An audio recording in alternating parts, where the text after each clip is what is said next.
Nous sommes donc de retour. On va aller directement du côté de Yaoundé Tout à fait. pour avoir la quintessence de toute l'information. Qu'est-ce que les journaux disent donc ce matin? J'espère que Yaoundé est prêt. Yaoundé est prêt. Hein. Arnaud Gueffa qu'on aperçoit d'ailleurs, à qui on dit un bonjour très chaleureux et surtout bienvenue dans Canal Matin. Arnaud Gueffa, bonjour.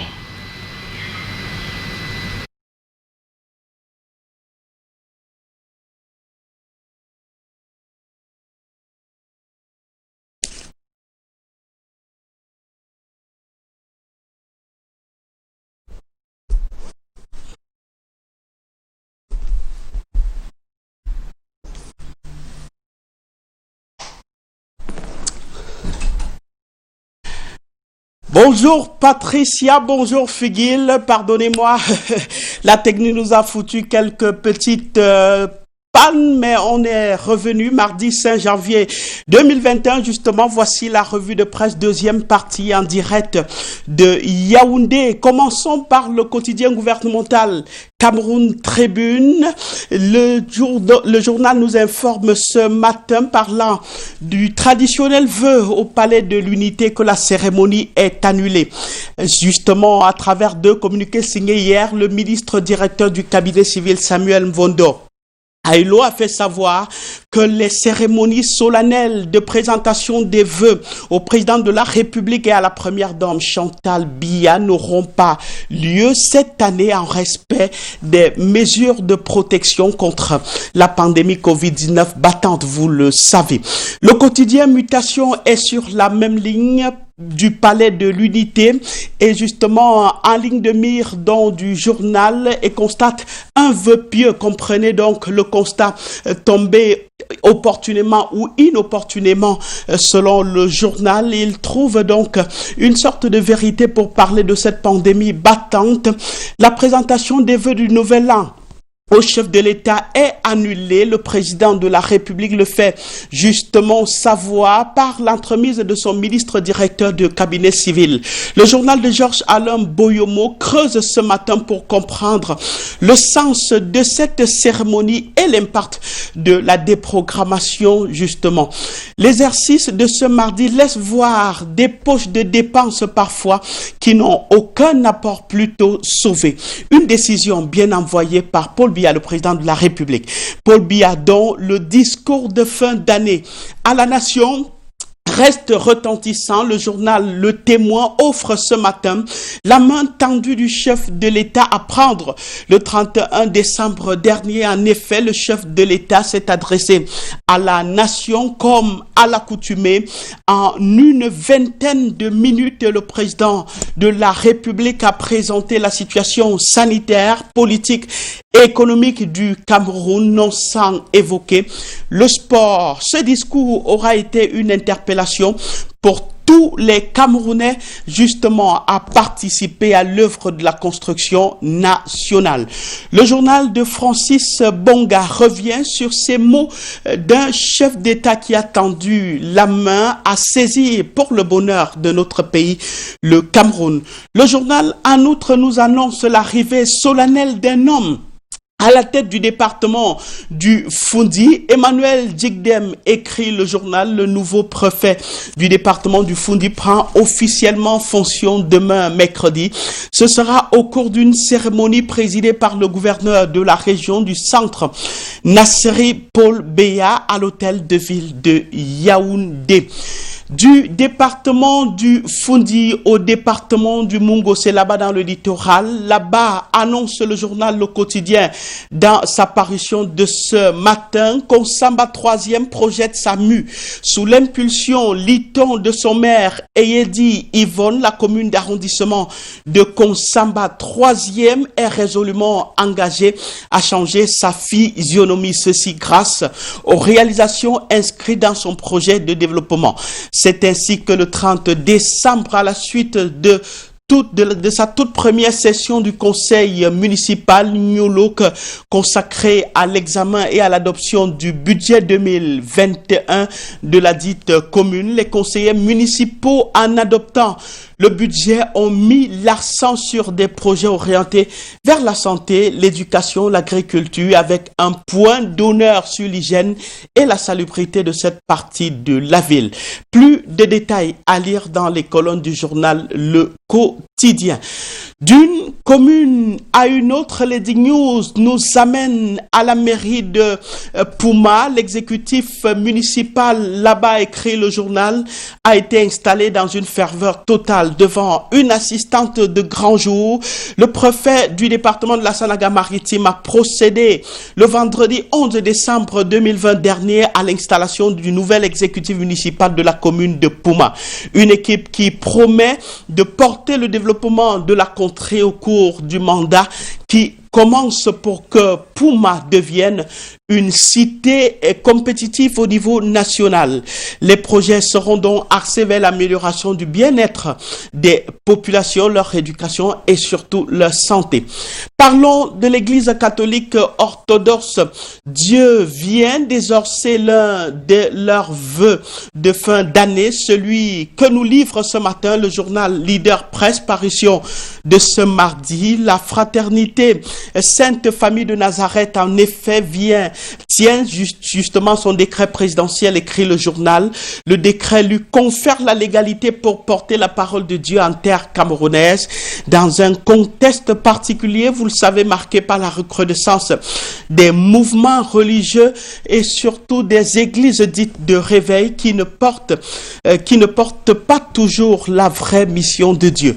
Le décret du président de la République, justement, aussi en fonction de la renaissance et de la reconnaissance de cette communauté chrétienne importante.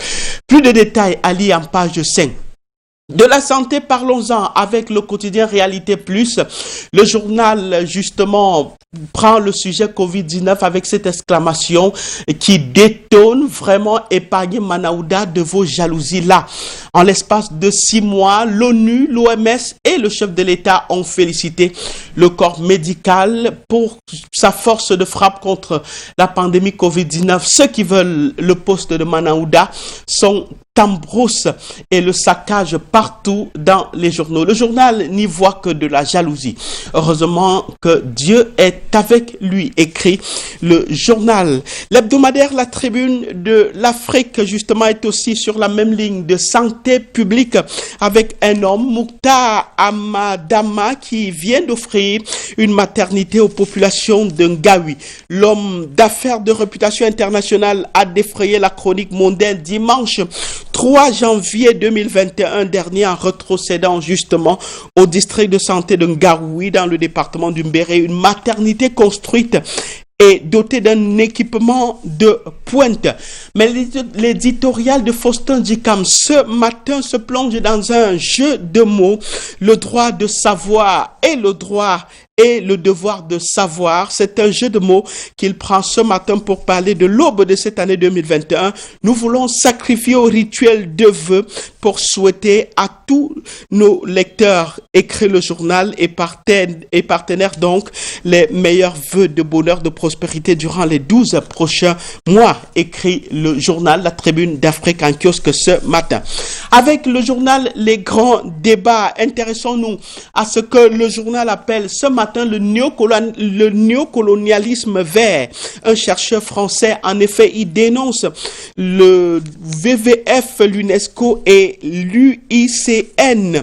Un chercheur français donc du nom de Guillaume Blanc s'en prend aux clichés que véhiculent les politiques globales justement de la conservation sur l'Afrique, convoquant les archives inédites et récits de vie. Il met au jour les contradictions justement des pays développés qui détruisent chez eux la nature qu'ils croient protéger là-bas, plongeant avec stupéfaction, bonne conscience, le schéma d'un nouveau genre de colonialisme que le journal Le Grand Débat ce matin baptise le colonialisme vert. Stop et fin, revue de presse, première partie en direct de Yaoundé, un tout petit peu laborieuse. Nous mettons le cap sur Douala pour retrouver Michael Tipko. C'est la deuxième partie de la revue de presse, cette fois en direct de Douala avec vous, Michael. Bonjour. Je vous souhaite passer une belle journée à Yaoundé. On poursuit à Douala avec le messager qui nous dresse un bilan des 2 années de Joseph Diongouté à la tête du gouvernement camerounais, nommé par le président de la République. Contre toute attente, le chef du gouvernement actuel déjoue tous les pronostics. Personne ne vendait cher la peau de ce chef traditionnel du département du Ndiane dans la région du sud-ouest du Cameroun, propulsé à la tête du gouvernement contre toute attente le 4 janvier 2019. L'homme se bonifie au fil des ans, suffisant pour être dans les starting blocks des favoris à la succession de Paul Biya à la tête du Cameroun. En 2 ans tout juste, écrit le messager, celui qui n'avait jamais été un ministre plein, en grillant au passage les classes, en frustrant copieusement par sa nomination ses patrons d'hier, en s'installant à la primature, semble avoir dompté tous les préjugés entretenus sur sa personne au nombre des points retentissants qu'il faut inscrire au tableau d'honneur de Joseph Diongouté. L'organisation avec maestria du grand dialogue national il y a 2 ans précisément au Cameroun. La grande certitude est qu'il a managé cette grand-messe, écrit le messager national avec maestria, laissant sur le banc de touche tous les pessimistes et les incrédules de ses capacités à manager le gouvernement, inconsolable de leur échec. Après la tenue du grand dialogue, il a été aussi à la manette de la proposition de loi portant sur le code des collectivités territoriales décentralisées, à l'actif de ce grand travailleur également. Le plan national de lutte contre la propagation du coronavirus au Cameroun. On se félicite, écrit donc, conclut le messager à la fin, que celui qui n'a été que ministre délégué auprès du ministre des Relations extérieures, chargé du Commonwealth pendant 20 ans et chargé de mission à la présidence de la République juste 1 année, arrive à manager sans trop de casse un gouvernement, une équipe où les teneurs politiques pullulent. C'est aussi une force à prendre en compte, un peu comme s'il copiait de son maître quand il était ministre, regardé de très haut par beaucoup de ses ministres, les barons du régime Amadou Ahidjo. Le journal parle ainsi du président de la République Paul Biya en dressant le portrait de Joseph Diongouté, l'actuel premier ministre du Cameroun. Le pied de une de ce journal ouvre une fois de plus le débat sur les questions de retraite au Cameroun, quand la République de la gloutonnerie fait la résistance au sujet de la retraite en parlant de la gestion publique justement. Le journal revient sur ces 2 décrets dont l'un du président de la République et l'autre du Premier ministre ont augmenté de 5 ans le nombre d'années de travail que feront désormais les fonctionnaires et travailleurs de l'administration publique centrale au Cameroun. Le débat est donc né au sujet de la pension retraite. Le débat sur la question de la retraite reste donc d'actualité. Pour les fonctionnaires, il ne s'agit pas forcément du nombre d'années ils devront cotiser pour aller jouir d'un repos bien mérité. La retraite fait désormais peur car de nombreuses personnes y arrivent avec des capacités encore pleines sans garantie de trouver un autre emploi alors que les revenus baissent considérablement. Point de vue distinct donc de celui de l'État, ce que dénonce le quotidien Le Messager en kiosque aujourd'hui. Pour chaque départ à la retraite, il faut pourvoir un nouveau poste et au bout de la chaîne, effectuer de nouveaux recrutements tout en payant des pensions aux anciens travailleurs. Or, avec le système de répartition qui reste en vigueur et en absence d'une capitalisation des cotisations des fonctionnaires, le système camerounais des pensions a été mis sous pression ces dernières années, conclut le messager qui nous livre donc un débat autour de cette question d'âge à la retraite en page 4 de ces colonnes ce mardi. La Nouvelle Expression est également en kiosque et nous reparle des élections des conseils régionaux au Cameroun et le département de la Menoie qui vient donc de se voir rétabli dans ses droits par un décret du président de la République qui vient donc de réserver une suite favorable au recours gracieux que ces monarques avaient introduit à la suite de leur exclusion et arbitraire du processus électoral à l'ouest du Cameroun. La tenue de cette élection le 6 décembre dernier avait laissé un goût particulièrement amer à ses chefs traditionnels. La liste des 3 représentants du commandement traditionnel de ce département au sein du Conseil régional de l'Ouest avait en effet été rejetée par une décision d'Elections Cameroun entérinée par la Chambre administrative de la Cour suprême. Le motif évoqué, les composantes sociologiques, le non-respect des composantes sociologiques. D'ailleurs, ces monarques avaient saisi le président de la République à travers un courrier. Le chef de l'État vient donc de les rétablir, de réparer une sorte d'injustice infligée au département de la Ménois. Il a donc signé hier, 4 janvier, je vous le disais, un décret portant convocation d'une élection partielle des représentants des commandements traditionnels pour le département de la Ménois. Cette élection devra avoir lieu, bien sûr, devrait avoir lieu, le 4 avril 2021, écrit le quotidien La Nouvelle Expression, qui nous reparle des problèmes à l'hôpital de Bamenda, où le directeur de l'hôpital et le délégué régional de la santé publique se déchirent. Jean-Michel Ninche rentre dans le débat justement et voit dans 2 communiqués contradictoires de ces 2 personnalités sur les mêmes faits, à savoir le dysfonctionnement des machines de dialyse dans le même hôpital, et signé le même jour par ces 2 personnalités, exerçant dans la même région du Nord-Ouest pour le compte du ministère de la Santé publique. Je disais, l'honorable Nincho y voit la manifestation d'une autre mafia et il tire la sonnette d'alarme. Il faut impérativement mettre un terme à ce crime visiblement planifié contre les insuffisants rénaux résidant dans la région du Nord-Ouest, et dans le but d'exacerber les tensions. Cette région subit déjà un calvaire insoutenable du fait de la crise sociopolitique qui règne, pour qu'on en rajoute avec la crise dans les hôpitaux. Jean-Michel Ninche parle donc en général de ces problèmes de santé, notamment au sujet des kits d'hémodialyse en manque ou alors totalement absents dans de nombreux centres de dialyse à travers le Cameroun et dans de nombreux hôpitaux, avec les pleurs justement de ces malades d'insuffisance rénale dans notre pays. De Poste également en kiosque parle aussi de ces difficultés des malades d'insuffisance rénale, avec les pleurs, je vous le disais, de ces malades dans la région du Nord-Ouest et au-delà de Bamenda, où le journal revient sur ces 2 communiqués contradictoires du délégué régional de la santé publique et du directeur de l'hôpital de Bamenda. Le journal va plus loin en parlant de ces difficultés liées à l'absence des kits d'hémodialyse, parfois à l'insuffisance ou alors au coût très élevé des kits de dialyse dans ces nombreux hôpitaux. Au-delà du Nord-Ouest, De Poste va plus loin dans les autres hôpitaux du Cameroun pour constater qu'il faut revoir le système d'hémodialyse au Cameroun en général, avec les malades qui se meurent au quotidien, faute de pouvoir prendre soin d'eux. L'État est donc interpellé, lance le journal d'expression anglaise en kiosque ce jour. Vision économique est également en kiosque et nous parle de l'organisation de la Coupe d'Afrique des Nations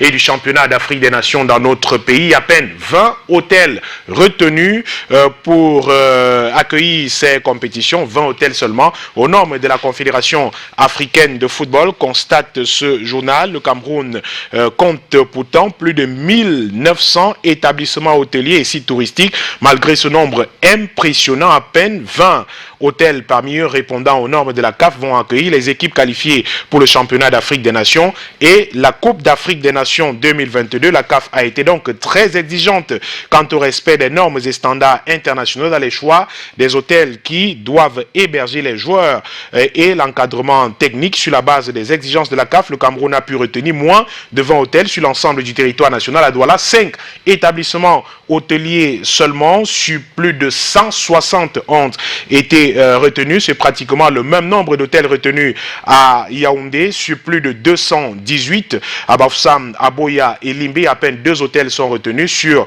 les plus de centaines d'hôtels dans ces différentes villes. À Garoua, dans le nord, 3 hôtels ont été retenus pour accueillir les équipes. À côté de ces hôtels, il y a les sites touristiques naturels qui ont reçu une cure de jouvence afin d'être plus attractifs. Le journal tire ainsi la sonnette d'alarme à l'endroit du ministère du Tourisme et des loisirs pour revoir justement le standard des hôtels dans notre pays. Voici donc les championnats, le championnat d'Afrique des Nations 2021 et la Coupe d'Afrique des Nations 2022 qui viennent montrer justement que le standard des hôtels camerounais est à revoir absolument. Discours de fin d'année du chef de l'État.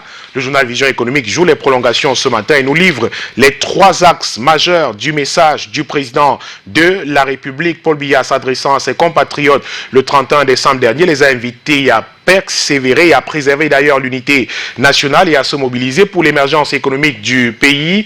3 principaux centres d'intérêt ressortent justement du discours du chef de l'État. D'abord, l'actualité mondiale de l'heure due à la pandémie du coronavirus. Ensuite, la crise sociopolitique et sécuritaire dans le nord-ouest marquée par des relents sécessionnistes dans le nord-ouest et le sud-ouest. Et enfin, les enjeux économiques avec le lancement de la stratégie nationale de développement SND, une passerelle pour l'émergence économique du Cameroun à l'horizon 2035, conclut le journal Vision économique.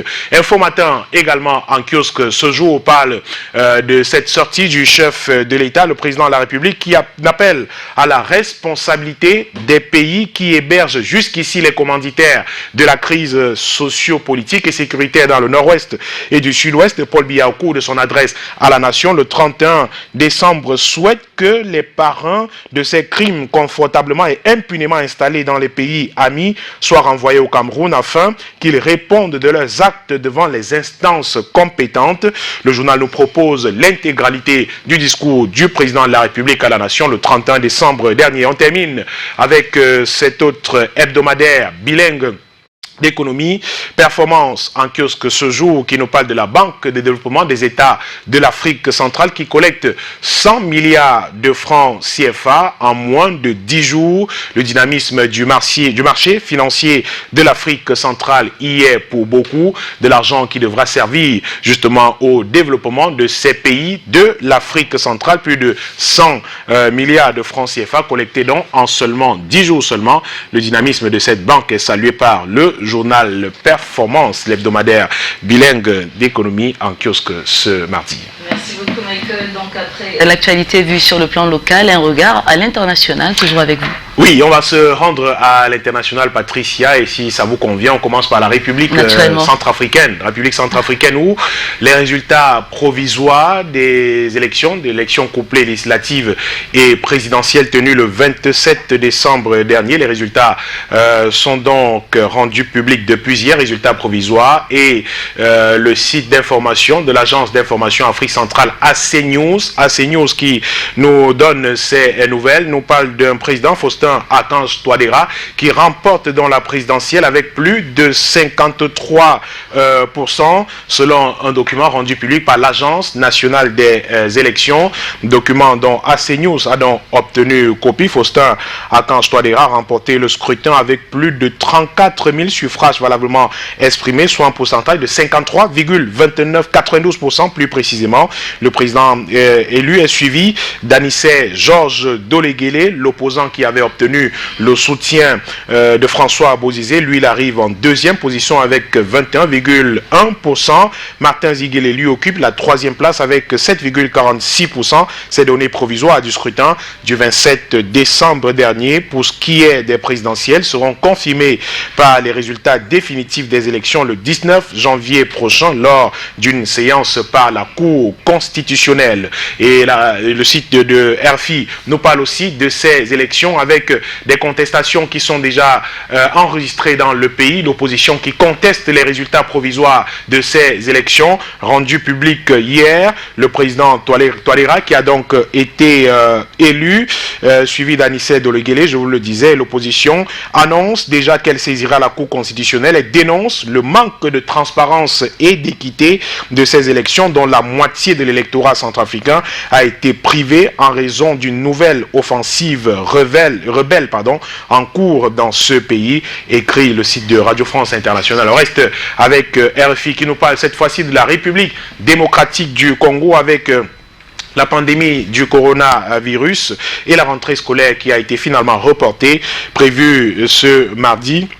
Les élèves devraient reprendre le chemin de l'école après plus de 2 semaines de congé. Ce ne sera plus le cas après une réunion entre le ministère de l'enseignement primaire, secondaire et technique et l'équipe de la riposte l'équipe de la riposte au coronavirus. Il a été décidé de reporter à une date ultérieure la reprise des cours dans le pays, écrit le site de Radio France Internationale. On termine toujours au sujet de la lutte contre le coronavirus avec Africa News qui nous parle cette fois-ci de ces chercheurs nigérians face à une nouvelle mutation mutation après le Royaume-Uni et l'Afrique du Sud. C'est au Nigeria que les scientifiques ont découvert une nouvelle mutation du virus du Covid-19, mais cette variante reste peu connue. Un scientifique nigérien a passé ses vacances dans son laboratoire à faire du séquençage génétique pour en savoir plus sur cette nouvelle variante du coronavirus au Nigeria après le Royaume-Uni, l'Afrique du Sud et quelques pays européens où on a enregistré cette nouvelle variante du Covid-19. Donc c'est la raison pour laquelle on va continuer de garder nos distances en ce qui concerne la Covid-19 qui connaît une nouvelle mutation génétique. Merci encore pour ces informations. Rendez-vous donc dans les différents kiosques pour avoir la quintessence des informations qui vont donc paraître dans nos journaux ce matin. On observe davantage des incendies dans nos marchés depuis pas mal de temps déjà à travers le pays. On en parlera tout à l'heure d'ailleurs avec notre ingénieur électrotechnicien. Mais avant, Michael Tipkio, qu'est-ce qui selon vous explique la recrudescence de ces incendies dans nos marchés? Fidji nous posait une question un peu complexe. Je crois que si on avait trouvé les raisons, on n'assisterait plus aux incendies. On est aux incendies dans ces différents marchés. Je crois que le dernier en date, c'est il y a quelques jours seulement au marché Mbopi de Douala. Et toutes les années, on assiste de façon systématique et régulière à ces incendies dans nos différents marchés. Et comme je vous le disais, je crois que si on avait trouvé les raisons réelles, on n'assisterait plus à ces incendies, mais il faut noter quand même qu'en période de fête de fin d'année, les marchés sont un peu plus sollicités, je vais dire ça ainsi, avec des boutiques parfois qui se créent à des endroits, parfois dans les ruelles de ces marchés. Là, on en observe parfois au marché central de Douala également, et conséquence, on assiste à des branchements anarchiques. C'est un problème justement, il faut alimenter les nouvelles boutiques, les nouveaux hangars, et les nouvelles échoppes qui sont érigées parfois de façon aussi très anarchique dans ces différents marchés. Et du coup, vous avez ce qu'on appelle généralement des toiles d'araignée qui partent d'un coin à l'autre, et puis des fils qui s'entrecoupent et tout ça, et des branchements qui ne respectent aucune norme. Et finalement, je crois que la plupart des temps, on nous a toujours dit que ces incendies sont parfois partis des courts-circuits et autres. Si on s'en tient seulement à ces raisons de court-circuit-là, on peut justifier clairement que ces branchements-là, qui ne respectent aucune norme, justifient ces différents incendies à répétition dans ces marchés. Mais au-delà de ça, il y a une autre raison sur laquelle je ne vais pas m'aventurer. Je vais m'aventurer beaucoup. On en entend souvent parler. Je relais simplement ce que je lis et entends parfois, les raisons surnaturelles, parfois, qui sont évoquées pour justifier ces incendies-là. Je ne peux pas développer davantage parce que je ne sais pas exactement de quoi est-ce qu'il s'agit. Je préfère m'en tenir à ce qui est factuel, ce qui est réel, ce que les experts nous expliquent parfois. Et puis les pompiers également qui descendent sur le terrain pour faire des constats et qui se rendent compte que parfois un boutiquier a oublié d'éteindre dans sa boutique, de débrancher les appareils en partant, et puis une coupure d'énergie électrique avec un retour brusque et paf, l'étincelle est partie et embrasse parfois tout le marché. Oui. Et Dieu seul sait combien de boutiques sont parties en fumée. Lorsqu'on dénombre ces marchés, je crois que c'est quand même considérable. On a par exemple le marché de Bamenda, on a le marché des Kounou, le marché central, le marché de Mbopi. Le marché de Crédit aussi. C'est clair. Du jour au lendemain, voir des années d'économie parties en fumée comme ça, c'est pas évident, mais c'est clair que parfois on est appelé à tout recommencer. Donc on aura l'avis de l'expert qui va s'attarder davantage sur ces branchements anarchiques. Oui, mais je crois qu'au-delà de ça, il faut repenser carrément nos marchés. Je crois qu'il faut repenser nos marchés, les nouvelles constructions, effectivement. Un marché comme celui de Mbopi, ça n'a pas l'air d'un marché précisément. Il y a un tel cafouillis, un tel désordre que vous vous demandez si vous êtes réellement dans un marché. Et on dit de lui qu'il est l'un des plus grands marchés de l'Afrique centrale. C'est curieux qu'un marché comme celui-là se retrouve quand même dans un état où on ne pouvait pas circuler. Les pompiers qui arrivent quand il y a un incendie ne peuvent pas accéder parce qu'il n'y a pas de voies. Toutes les voies sont occupées par des boutiques qui sont érigées dans un désordre total, dans un laisser-aller. Des autorités également qui doivent veiller à cela. Je voudrais prendre l'exemple du génie militaire, par exemple, qui fait des choses énormes et extraordinaires ces derniers temps. La construction du marché de Sambelima, par exemple, il y a quelque temps, qui est un marché totalement moderne, qui répond aux normes où les branchements sont respectés et bien d'autres. En espérant simplement que dans quelques années, on ne verra pas des commerçants qui viendront s'installer dans des ruelles qui permettent normalement aux clients et peut-être aux commerçants et aux usagers de circuler, mais qui viendront s'installer, ériger de petites boutiques à côté des boutiques réelles qui doivent permettre aux commerçants d'écouler leurs marchandises. Je crois que l'exemple du génie militaire est quelque chose qu'il faut multiplier dans le pays avec des marchés modernes qui répondent aux normes. On en a vu à 100 000 images. Je crois qu'il y a un autre qui doit être en construction. Ça m'échappe un tout petit peu, mais on peut ériger plusieurs marchés comme ça qui répondent vraiment aux normes et éviter d'avoir chaque fois affaire à ces catastrophes-là, des incendies qui mettent l'économie à terre et parfois mettent à mal de nombreux commerçants, surtout en période de fin d'année. Et le drame, c'est que ça ne prévient presque jamais, c'est clair. En tout cas, vivement, hein, parce qu'on dit nouvelle année, nouvelle résolution, que ça fasse partie évidemment des priorités des pouvoirs publics en charge de réguler ce secteur-là. Donc, rien n'est impossible. De toute façon, on en parlera tout à l'heure avec notre ingénieur électrotechnicien. Merci à vous, Michael, d'être passé par ici. On se retrouve demain. À demain, naturellement, avec le même plaisir, s'il plaît à Dieu, naturellement. Super. Alors, on poursuit naturellement avec... si on soufflait un peu avec la pub, oui, ce serait pas mal. Ça ferait surtout plaisir aux Édouard. Vous savez, c'est des personnes vraiment exceptionnelles. Et je pense que tout à l'heure, on reviendra pour peut-être donner les qualificatifs des Édouard, sauf si tu veux qu'on les donne maintenant. Non, mais c'est tranquille, on le fait après. C'est cool. Okay. Le temps, justement, vous l'avez dit, de faire un clin d'œil chaleureux à tous ces annonceurs qui nous accompagnent tous les jours de lundi à vendredi